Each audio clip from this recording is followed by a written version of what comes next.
encountered some Russians in Syria. And the Americans killed 200 Russian troops in Syria without losing a man themselves. But the Russians can't do anything because according to, they're not there. No, it's not, then they aren't there. In other words, there was a Russian mother who said, what happened to my son? Because we now, or certainly her son was killed by an American. And the Russian president, Boris Yeltsin, said, well, we don't have any Russian troops in Syria. No, he's always denied it. In his mind, he's telling the world they never were there, so how could we kill 200 people who aren't there? And after we've killed them, he's not going to admit. I mean, you can look up this story. This story is in the pages of the paper, of the news media. You can't kill somebody who's not there. So, we did. Oh, we did. And they were there. But see, they're denying, and still to this day, the Russian president is denying that they are there, therefore we didn't kill them. They never have been there. But we did kill them. Who is denying it?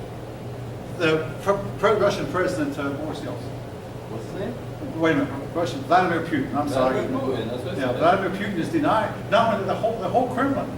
The Kremlin is denying it, including the Russian president, Vladimir Putin, has said, we have never had any troops in Syria, we don't have any, and therefore we didn't kill any because we Americans did not kill any of their troops because they weren't there to be killed.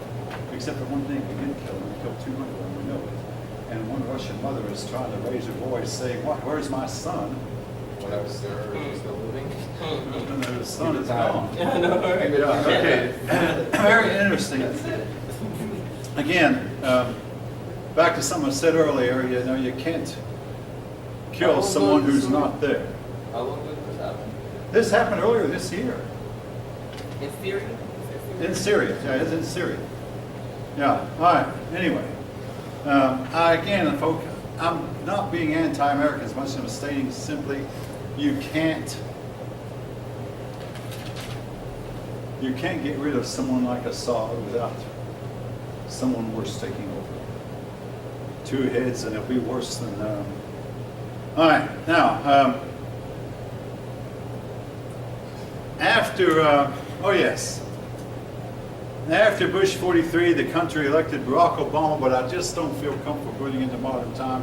One thing, more than often, I've said something about some recent event. Get out in my car and find out what I said was wrong, or proved to be wrong. What seems to be right now, that's why in history class, when you're talking about George Washington, our opinions on him won't change that much between now and tomorrow morning. But our opinions on Barack Obama might change abruptly if somebody finds out something about it. The same thing with Donald Trump. Everything about both of those men is highly, highly controversial. And I think I'm going to take my lead. Will there be anything on the test about them? I'll tell you what, I'll at least include your names, but I'm not going to ask you, like, what do you think of Obama's latest visit with Russian President Vladimir Putin? Because that's too controversial, and the final result of that is not going to be known for maybe not during my lifetime. Just simply can't. Okay.